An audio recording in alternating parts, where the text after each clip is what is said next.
Right now, I'm going to look at the Uganda Premier League title race. It's getting hotter after seeing who are these guys? The Vipers. Losing to AC Villa over the weekend. I mean, it's been a very interesting season, this one, because Vipers started the season very, very slowly. They were beaten by Neck actually in the opening of the season. A 3-1 victory actually, which prompted it was actually the result which culminated in the dismissal of the Vipers coach very early in the season. But eventually they steadied their ship and they went on a roll. Alan Okello has been playing the best football of his life, and I'm meant to understand that actually KCC, every time they see Okello shining for Vipers, they're regretting, because when they let him go, they thought he was injured and he required surgery. Yeah, I think most people thought that career was even way Yeah, out. most they thought that his career had nosedived. But Okello is playing the best football of his career, both for club and country. The things he's done for Vipers, he's been creating goals, he's been scoring goals, he even scored against KCC at Lugogo. You saw him scoring that wonderful free kick for Uganda Cranes against Guinea. Against Guinea, yeah. Yeah, and his contributions even to our qualification for CHAN 2025. Oh, yes. So this last 12 months, the best football of his career. There's not been any better player in the league. Any Ugandan playing better football than Okello. Well, how you tail back is when a player who's playing in the domestic league steps into the national team setup. Yes. And we are playing the qualifiers. Yeah. Usually the guys who are coming from abroad are the ones we look to. Oh, yes. But Alan is looking at with or even better than guys who are coming from abroad in this period. Because in the past, it's been very difficult. Yeah, I mean, waiting for Boa. Waiting for David Obua or Farouk Mia or Emma or Kui to come from Tanzania somewhere. These are the guys who've been, and the Uchos are all riding us. And then Onyango, of course, in goal and all these other others. Tony Maweje. Yeah, so there would be those guys, and the domestic guys would be one or two, but not at the same level. Right now, Alan is playing at the same level as the guys who are coming from abroad. Oh, yes. He's creating as much as, if not more than Travis Mutiaba, who's coming out of Bordeaux in France. He's playing as well as, say, a guy like Aziz Kayondo is coming out of the Czech Republic, because he's playing really well. Oh, he's playing very well. Aziz Kayondo. And even Caprodossi. Caprodossi, those guys are from Italy. I know. Some of the guys. Bevis Mugabe, perhaps the most consistent of them, coming out of Cyprus. I actually thought Bevis was one of our best players. He was in the running for the man of the match alongside Alan Okello. On this particular Guinea, yeah, but he's been really consistent over the last 12 months. All our games is solid. Oh, yes. And I thought it's Famagusta, which he plays Champions League football, so they're good, yeah. But going back to the league, I mean, Vipers have been on a roll, and Alan Okello has been at the fore. Yes. But Nec has refused to quit. Nec are right on their heels. Nec is coached by Hussein Balango.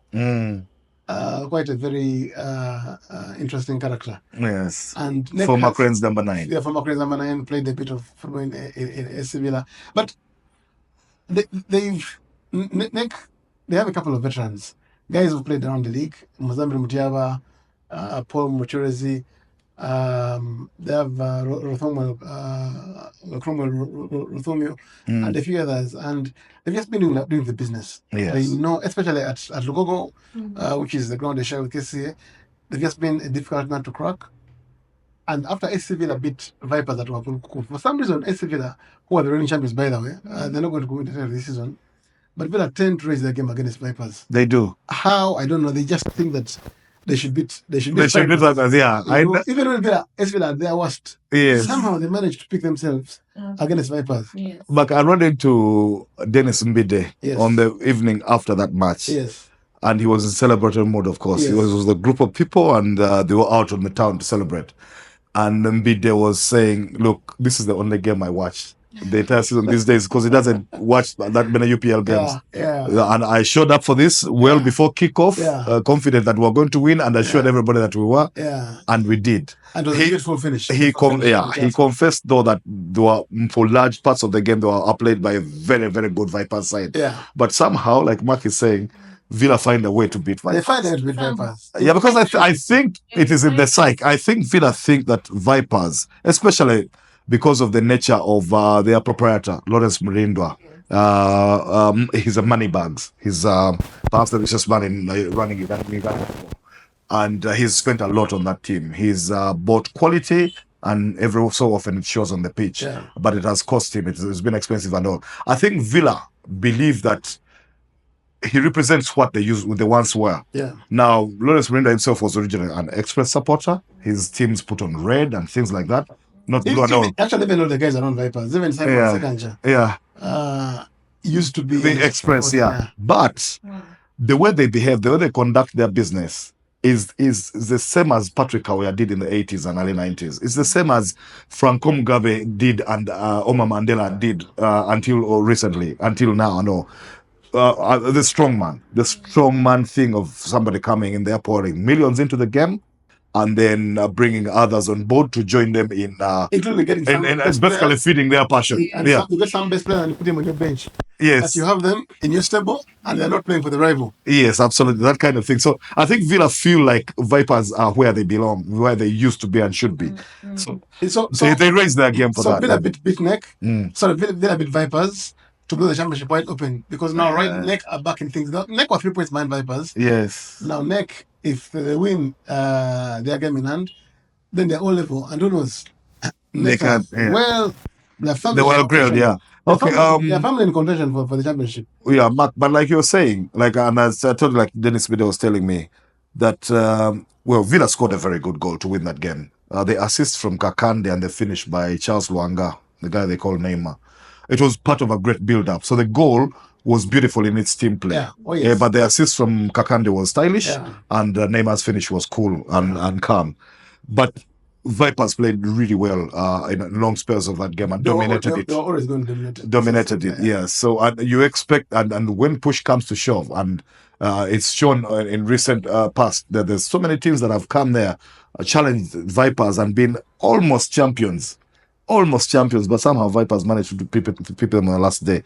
Now, of course, in the period of Vipers' dominance of Ugandan football, there's been a league title for Express. You remember that one? And Chirachiwanka, there's been several titles for KCC in there. You could say Vipers and KCC, they've had their rivalry. KCC have won several championships in between. Yes. And then Villa got the one from last year that Mark is talking of. But still, after losing it to Vipers on the last day, yes, of the season before. So you'd think, Vipers, because of the pedigree, because of the quality they have, the fans, you don't give them the edge, obviously, because it's a neck and neck race. It's very strong, from the Torachis at the back through the Watambalas in the middle, up to the Milton Carisas up front. And because of the very things you've mentioned, because of that pedigree, because of the support they have, and the kind of honor they have in Dr. Lawrence Mulindo, that is going to put so much pressure on them. And Nec don't have any pressure. Nec thrive under no pressure, because no one is expecting them to even compete for the title. So it could work two ways. Yeah. Personally, I wouldn't mind a Nec championship, because me too. These teams actually they do 3 things. Teams like Nec winning, they remind the fans that we're missing out on some action, and that there's good stuff going on for those who are missing out.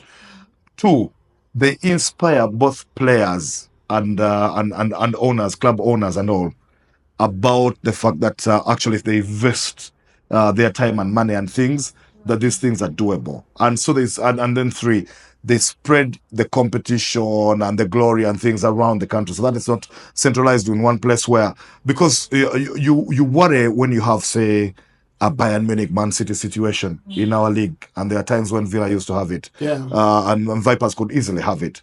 That how will everybody else lose interest? We're going to talk about basketball, and you see that City Oilers have the same. So when they do it, that's why one of the reasons I'm very happy with the stadium, the General Kibwa Stadium, and the stadium in Hoima. They're going to breed a culture of building dynasties from those areas, sporting institutions, which will be compelled to compete with the big boys in Kampala, because you cannot have a facility as beautiful as one which is being erected in Hoima by Suma, and one being done by Samco in Lira, and you don't have a club. They'll definitely come up. They'll definitely come up. You'll even have the big boys, the people from the Lango sub-region, and the people from Bunyoro sub-region. They have got to put their weight behind their weight. The teams coming from. I mean, Mark, there's a time when Mbale actually had a stadium, and Mbale Heroes were thriving there. Oh yes, and not in the first to go to Mbale. Yeah, it was very difficult to go to Mbale and get Nile and Nightingale had a derby in Bugembe. I grew up You grew up with that derby, yes. I know how Nightingale and Nile used to. Those stadiums are no more, and the teams are no more. Yeah. So I mean, it's important. But they are on his point of Nec. I would love for that glory to be spread around, because you saw exactly what Kitara did for Ugandan football last season, and they ended up actually on the continent representing us. But they brought enthusiasm to the game in a different manner, from a different region, from a different set of fans, the same way that Onduparaka had done a couple of seasons before that, despite not winning. Bull almost won the league last year. Yeah, they didn't. Bull could have won the championship on the last day. Yeah, the same way Villa could have. Or and Vipers and KCCA. Yeah, all of them were title contenders on the final. No, not KCCA, but Villa. It was Villa, Vipers, and Bull. And I think Bull. Yeah, and Bull. Yeah, because Bull could have won it on the final day as well. Yeah, so they didn't. If Nec can go on better. Actually, the case of Honda was there before. Yeah.